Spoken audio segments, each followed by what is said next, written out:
You brought a museum piece to a Tier 1 competition, Sergeant? And what? You're here to make us all coffee.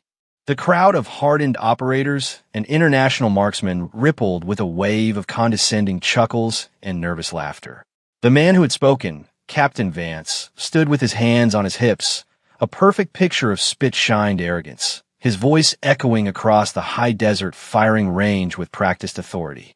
He was the range master, the self-appointed gatekeeper of this hallowed ground, and he had singled out the one participant who didn't fit his narrow mold.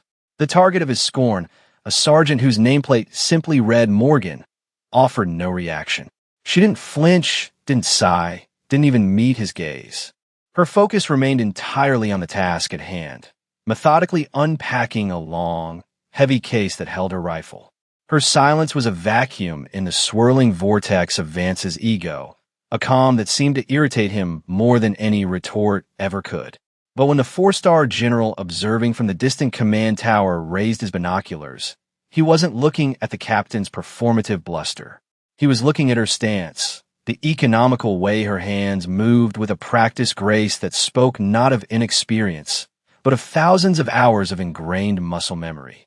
He saw a professional. If you believe that true respect is earned in silence and proven through action, type competence below. The very air at the Fort Irwin National Training Center seemed to shimmer with a mixture of blistering heat and palpable tension. This wasn't just another training exercise. It was the annual International Advanced Marksmanship Summit, a gathering of the world's most elite snipers. Men from units like the British SAS, the German KSK, and the U.S. Army's own Delta Force were present, their state-of-the-art rifles looking more like science fiction props than conventional firearms. They were draped in carbon fiber, titanium, and advanced polymers, adorned with scopes the size of small telescopes and ballistic computers that promised first-round hits at impossible distances. They were the titans of their craft, and their presence filled the air with a competitive, almost predatory energy. And then there was Sergeant Morgan. She was of average height and build, her uniform clean but clearly well-worn, faded by sun and time in a way that no amount of starch could replicate. She wore no high-speed sponsor patches, no morale insignia, just the simple black and gold of her rank and her name. Her equipment, starkly visible against the backdrop of cutting-edge gear, seemed to confirm Vance's ignorant assessment. Her rifle, the M82 Barrett, was a legend, but a legend from a bygone era in the eyes of these modern shooters. It was heavy, brutally simple, and lacked the delicate, surgically precise aesthetic of the newer bolt-action platforms. To Captain Vance, it was an antique, a sledgehammer in a room full of scalpels, and its owner was, by extension, an anachronism. His prejudice was a thick, cloying fog, poisoning the atmosphere as he continued his verbal assault, circling her position like a vulture. He saw her gender, her unassuming demeanor, her older equipment, and his mind, clouded by assumptions, connected these superficial dots into a conclusion of incompetence. He was a man who confused volume with authority, and her quiet, methodical focus was an affront to his entire worldview. He believed strength had to be announced, that skill had to be advertised.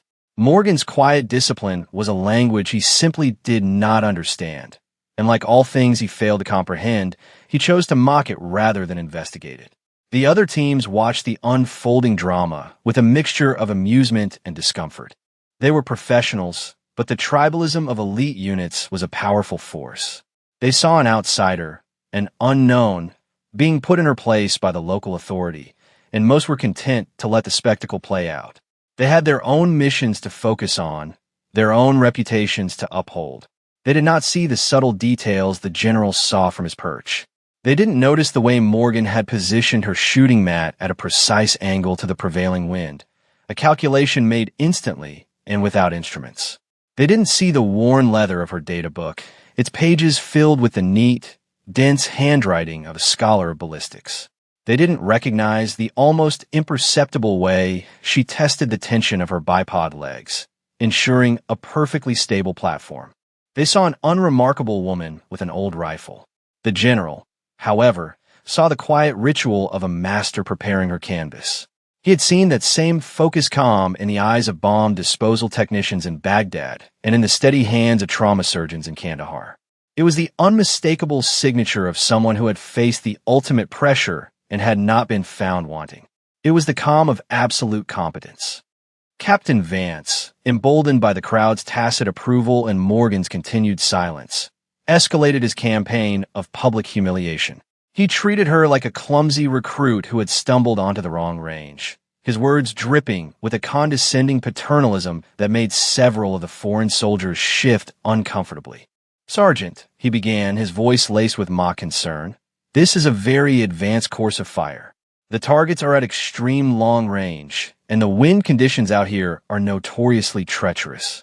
Are you absolutely certain you have the right qualifications to be here? We wouldn't want you to embarrass yourself. Or more importantly, embarrass the U.S. Army in front of our international partners."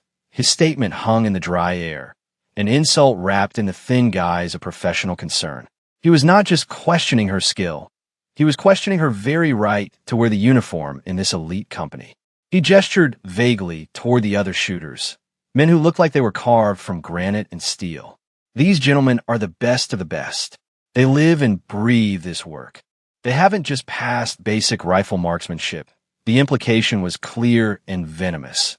She was a novice, a diversity inclusion who had somehow slipped through the cracks and ended up where she didn't belong. Morgan, however, continued her setup, her movements a study in practiced efficiency. She attached her scope to the rifle's Picatinny rail, the click of the locking levers sounding unnaturally loud in the tense atmosphere. She produced a torque wrench and meticulously tightened the rings to a precise specification, an act of professional diligence that many of the other shooters, confident in their factory-installed setups, had skipped. Vance saw this not as professionalism, but as tentative slowness. "Still playing with your Legos, Sergeant? The competition is scheduled to start this century. If you don't mind." The laughter this time was more subdued. The initial humor of the situation was beginning to curdle into something meaner, something more uncomfortable. A few of the older non-commissioned officers on the periphery exchanged uneasy glances.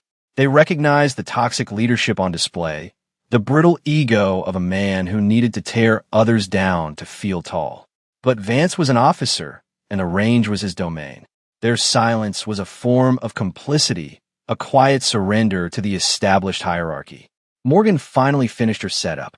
The M82, which Vance had dismissed as a museum piece, sat solidly on its bipod, its long, fluted barrel pointing downrange like a silent finger of judgment.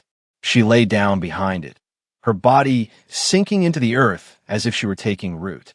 The rifle became an extension of her own form, a seamless union of soldier and steel. She didn't look at Vance. She didn't acknowledge the crowd. Her world had shrunk to the padded eyepiece of her scope and the shimmering mirage dancing over the desert floor thousands of meters away. This complete and utter lack of reaction was her most powerful defense. It rendered Vance's insults inert, leaving them to hang in the air and expose his own insecurity. He had expected fear or anger or at least a stammered defense. He had received nothing. He was shouting at a mountain, and the mountain was not listening. From the observation tower, General Wallace lowered his binoculars for a moment, his jaw tight. He knew men like Vance all too well.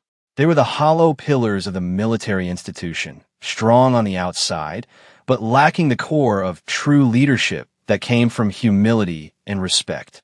He had seen them rise and fall, their careers often cut short by their own hubris. He made a mental note to review the captain's fitness report later. For now, he raised the binoculars again, his focus entirely on the quiet sergeant. He watched her check the parallax on her scope, her fingers making a minute adjustment. He watched her consult a small weather meter, her eyes flicking back and forth between the device and the subtle sway of the distant wind flags. She was collecting data, building a firing solution in her mind with the quiet intensity of a grandmaster playing chess. The general felt a growing sense of anticipation. He had a feeling that Captain Vance and everyone else on this range was about to receive a masterclass in the art of the quiet professional. The lesson was about to begin, and the tuition would be a heavy dose of humility delivered from over a mile away. The silence was the prelude, the calm before the storm she was about to unleash. The announcement crackled over the range's public address system, the voice of the lead official cutting through the tension. Shooters, prepare for the first course of fire. This is the Kingmaker event. You will have one shot, cold bore. The target is a 24-inch steel silhouette at a range of 2,500 meters. Wind is variable from your 2 o'clock, gusting from 8 to 15 miles per hour. Shooters, you have 3 minutes to prepare. Firing will commence on my mark. A collective murmur went through the crowd of competitors. 2,500 meters. Over a mile and a half. It was a Spec Ops fantasy shot, a distance that pushed the very limits of ballistic science and human skill. The target itself would be a barely perceptible speck in even the most powerful scopes, and the gusting, shifting crosswind was a nightmare. A 1-mile-per-hour miscalculation in wind speed would result in a miss of several feet. This wasn't a test of marksmanship. It was a test of meteorological prediction and sheer, unadulterated talent. It was designed to produce failure, to immediately separate the truly elite from the merely excellent. One by one, the world's best snipers took their turn. A British operator, using a state-of-the-art accuracy international rifle, held for wind, his shot kicking up a cloud of dust 10 feet to the left of the target. A German KSK shooter, his face a mask of concentration, fired, his bullet landing low and right. The story repeated itself down the line. The high-tech equipment, the ballistic computers, the years of training. None of it was enough to tame the savage physics of this particular challenge. Frustration began to mount. The confident swagger of the morning was replaced by the tight-lipped grimace of professionals being humbled by an impossible task.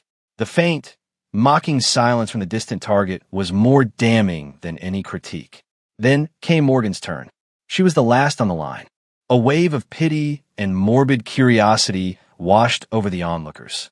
If the best-equipped men in the world were failing, what chance did the quiet woman with the old 50 calories have? Captain Vance stood behind her, his arms crossed, a smug smirk plastered on his face. He was practically salivating at the prospect of her inevitable, spectacular failure, the final, perfect validation of his prejudice. "Don't be nervous, Sergeant," he said, his voice loud enough for everyone to hear. "Just try to hit the right continent." But Morgan didn't hear him. She was in a different world now, a state of profound and absolute focus. Her preparation was a silent, hypnotic ballet of precision. She didn't rush. She adjusted the small sandbag under the stock of her rifle with millimeter precision, ensuring the crosshairs rested naturally on the target without any muscular effort. She took a final reading from her Kestrel weather meter, noting the temperature, the barometric pressure, the humidity, the density altitude. She scribbled a few final calculations in her worn dope book, her pencil moving with unshakable certainty. She wasn't guessing. She was solving a complex mathematical equation. She closed her eyes for a moment, her breathing slowing to a meditative rhythm. Inhale for 4 seconds, hold for 4, exhale for 4, hold for 4. Her heartbeat, which for others would be hammering with adrenaline, slowed to a steady, rhythmic beat.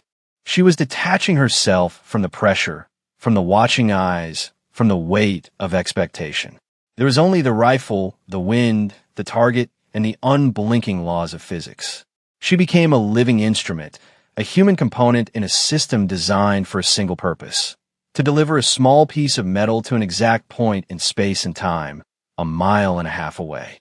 She settled behind the scope, her cheek finding its familiar place on the stock. The world outside, the circular lens vanished. There was no Captain Vance, no crowd, no competition. There was only the problem, and Sergeant Morgan was here to solve it. The final moments before the shot stretched into an eternity. Through her high-powered scope, Morgan watched the mirage, the shimmering heat waves rising from the desert floor. To the untrained eye, it was a simple distortion.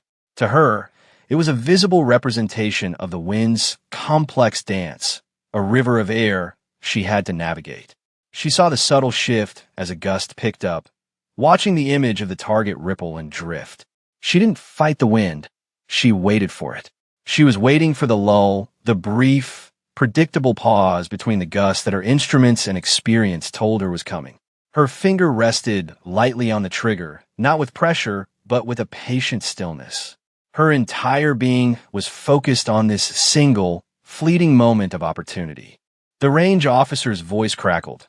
"Shooter is on the clock." Captain Vance's smirk widened, anticipating the hurried, panicked shot of a novice. But Morgan's calm remained absolute. Her internal clock was the only one that mattered. Then she saw it. The mirage flattened for a split second. The wind flags downrange drooped almost imperceptibly. It was the lull. Her moment was now. Her mind sent a single, clear command. Her lungs exhaled half their air, finding the natural respiratory pause. The crosshairs settled just to the left of the target, holding for the spin drift and the slight breeze she knew would persist. Her fingers squeezed the trigger with a slow, steady pressure that was less a pull and more of a release.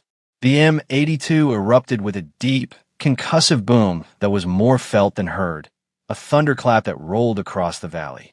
The massive rifle bucked against her shoulder, a familiar and controlled violence she absorbed with a practiced ease, her eye never leaving the scope. She maintained her follow-through, watching her own trace, the faint, fleeting vapor trail of the bullet, arc gracefully towards the heavens on its long journey. For 3.5 seconds, the world held its breath. The heavy, 700-grain bullet tore through the air, spinning at thousands of revolutions per second, a tiny vessel navigating a vast and hostile ocean of atmospheric variables. It climbed, reached its apogee hundreds of feet above the line of sight, and began its long, elegant descent back to Earth, pulled by gravity and nudged by the wind she had so perfectly judged. The crowd watched the distant target, a silent, collective prayer on their lips. Vance stared, his smugness momentarily forgotten, caught up in the sheer drama of the bullet's flight. Then it happened. A sound. Not the dull thud of a miss hitting the dirt berm, but a sharp, high-pitched ping that was almost too faint to be believed. It was the unmistakable sound of copper-jacketed lead striking hardened steel, a sound that traveled back across the mile and a half of empty space to announce an impossible success. For a moment, there was nothing. The boom had faded, the bullet had arrived, and the world was left with a profound, deafening silence. The wind itself seemed to have stopped in shock. The other shooters, hardened operators who had seen everything, simply stared. They looked from the distant target back to the quiet woman, now calmly ejecting a spent brass casing. Captain Vance's jaw hung open. The smirk was gone, vaporized. In its place was a mask of raw, slack-jawed disbelief. The color drained from his face. His entire world, built on a foundation of loud assumptions and superficial judgments, had just been demolished by a single, perfectly placed shot. He managed to stammer a single phrase, a whisper of pure incredulity that was swallowed by the immense silence. No way. That's not possible, but it was possible. And it had just happened. The impossible had been made real, not with fanfare or boasting, but with quiet, devastating competence. Into the stunned silence strode a figure of immense authority. General Wallace descended the steps of the observation tower with a deliberate, unhurried pace, his boots crunching softly on the gravel. The assembled soldiers, from the lowest private to the highest-ranking foreign officer, instinctively parted for him, their attention shifting from the distant target to the approaching four-star general. His face was a stern, unreadable mask, but his eyes, sharp and intelligent, were fixed on one person alone. He walked past the line of multi-thousand-dollar rifles and their bewildered owners without giving them a second glance. He walked past a visibly shattered Captain Vance, ignoring him so completely it was a more profound rebuke than any verbal reprimand. His path was direct, his purpose clear. He stopped at Sergeant Morgan's firing position. She was already in the process of disassembling her weapon for cleaning, her movements as methodical and unhurried as they had been during her setup. She had performed a feat of legendary skill, and her immediate response was to perform the simple, professional duty of weapon maintenance. She acknowledged the general's presence with a slight, respectful nod, but did not speak. General Wallace returned the nod, his gaze sweeping over her position. He looked at the heavy M82 rifle, now resting in its case, with a newfound appreciation. He saw the worn dope book, its pages a testament to years of dedicated study. And then, as he walked past her, his eyes caught something. He froze mid-stride. There, pinned discreetly to the collar of her uniform, almost entirely hidden by the fabric, was a small, unassuming device. It wasn't a medal or a standard unit crest. It was a small, circular pin, forged from a dark, non-reflective metal.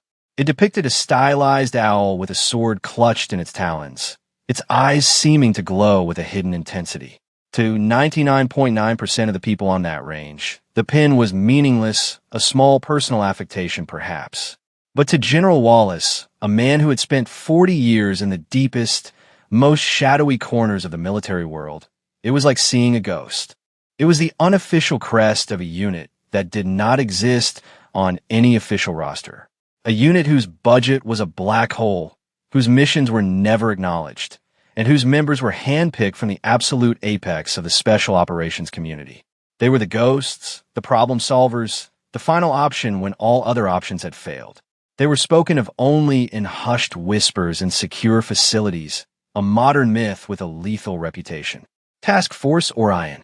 The general's expression shifted instantly from professional respect to something bordering on reverence. The impossible shot suddenly made perfect, terrifying sense. It wasn't a lucky guess.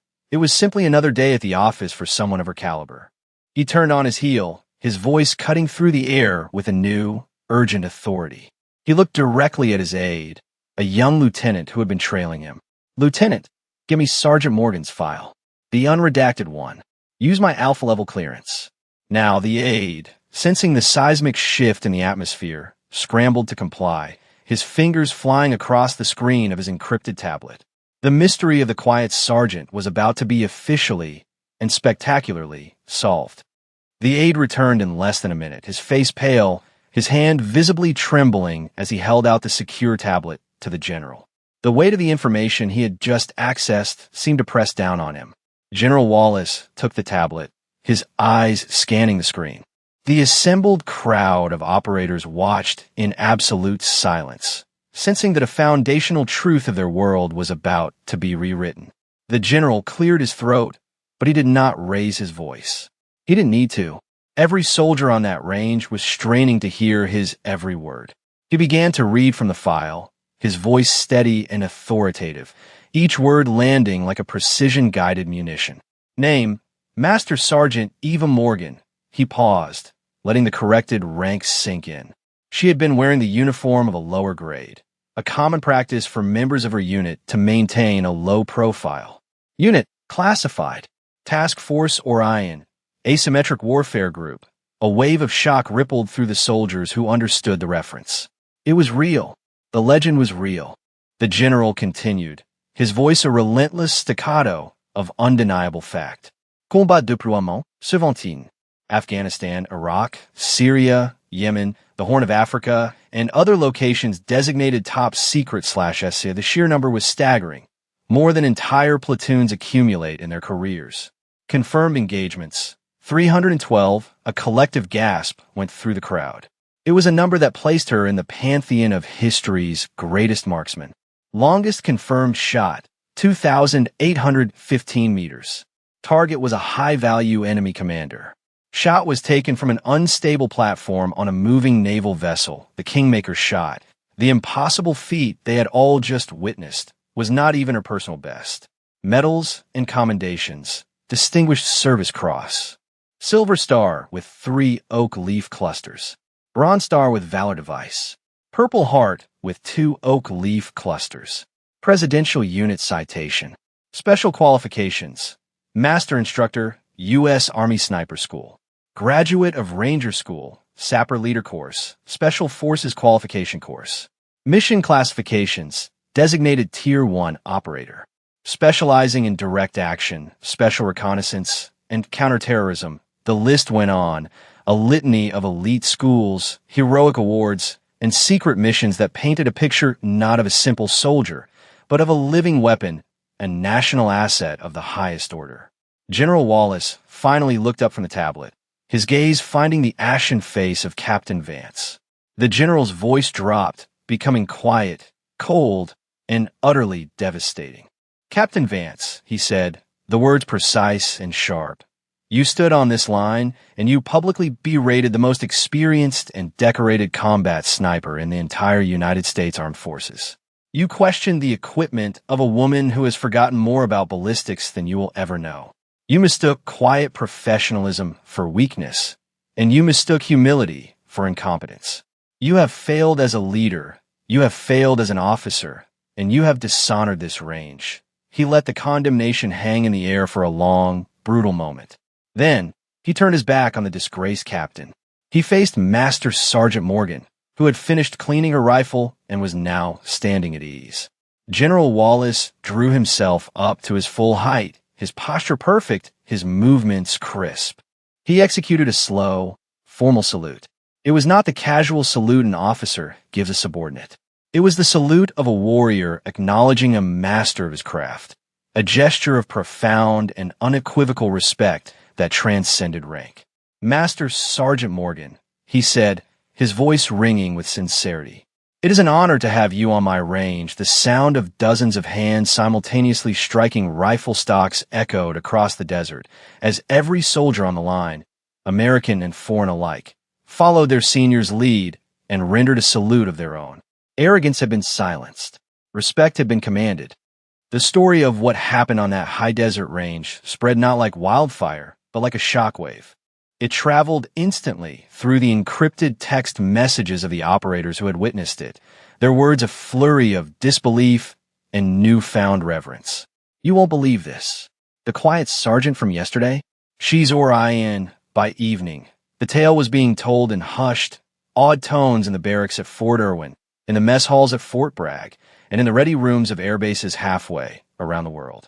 An anonymous post appeared on a popular, unofficial military forum under the title, "The Day a 4-Star Saluted a Sergeant." It described the entire event in breathless detail. The arrogant captain, the museum piece M82, the impossible 2,500-meter shot, the reveal of the Orion pin, and the general's public validation. The post went viral within the military community, shared thousands of times. It became an instant legend, a piece of modern military folklore. Seasoned veterans added comments of their own, sharing half-believed rumors they had heard over the years about the Ghost Unit and its operators. The story resonated so deeply because it touched upon a fundamental truth of military life. That true worth is often found in the quietest corners, far from the spotlight and the self-promoters. For Captain Vance, the fallout was swift and severe. He wasn't formally reprimanded, at least not on paper. The general's public dressing down was punishment enough, a humiliation that would follow him for the rest of his career. But the event changed him. The brutal demolition of his ego forced a period of intense and painful self-reflection. The next morning, he sought out Morgan.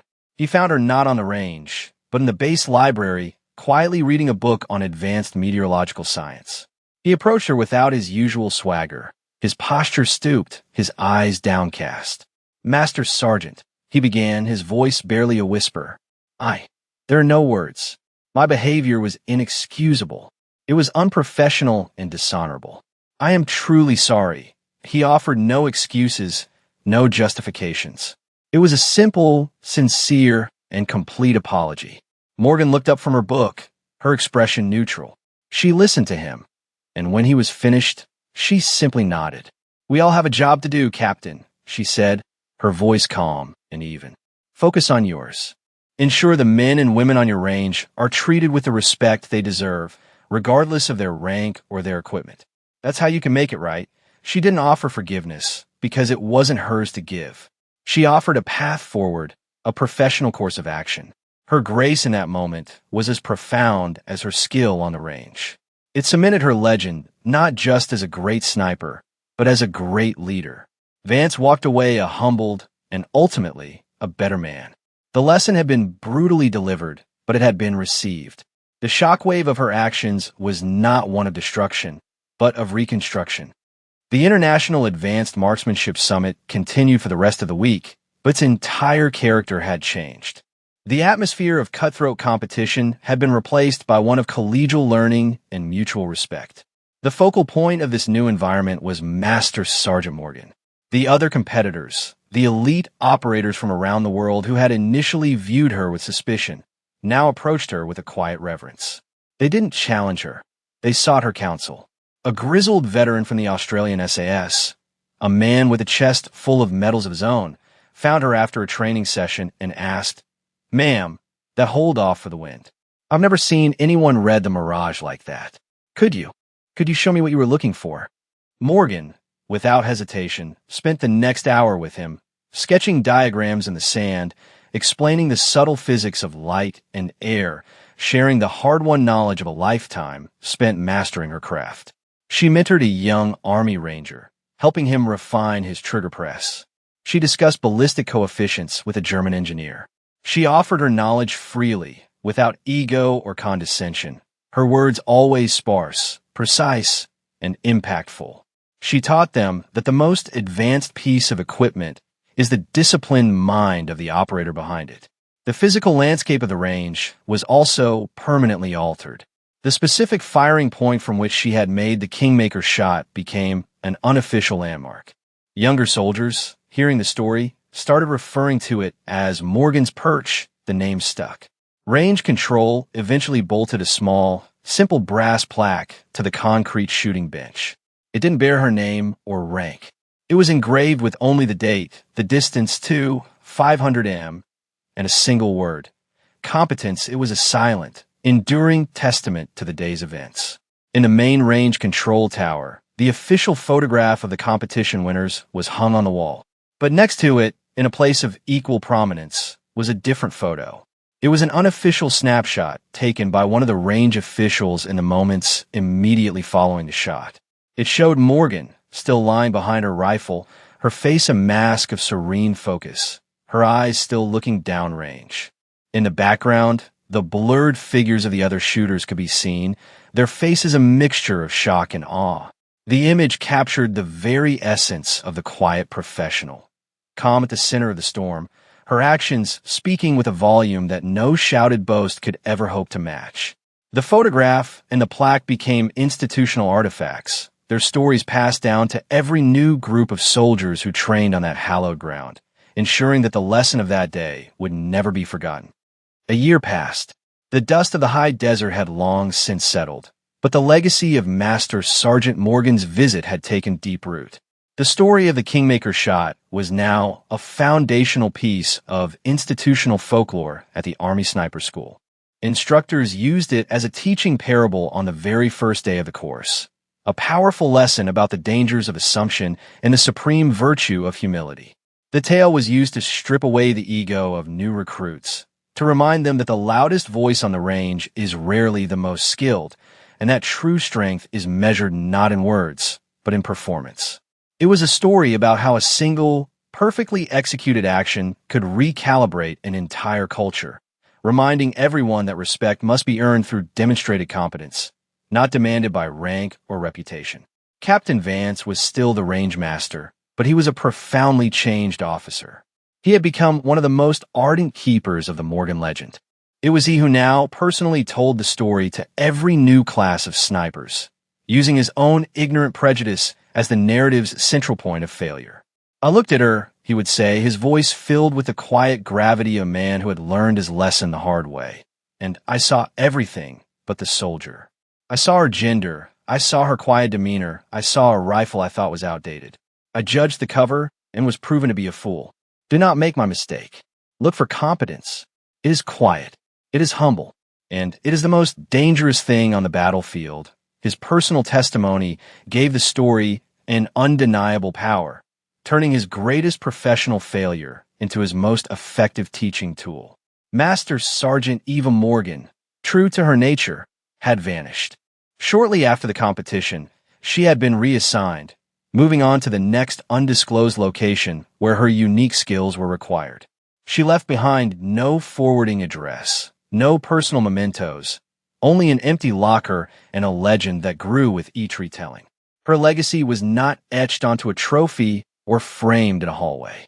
It was alive, It was in a more respectful way officers now spoke to their non-commissioned officers. It was in a renewed focus on the fundamentals of marksmanship over a reliance on expensive technology. It was in the quiet confidence of a new generation of soldiers who learned that their true worth was not defined by the patches on their sleeves or the volume of their voice, but by the silent, unwavering discipline they brought to their craft. She had proven that a true professional's impact is not measured by the noise they make, but by the standards they set and the positive change they inspire in others. True strength, the kind that endures and inspires, is rarely found in the boastful proclamation or the theatrical display.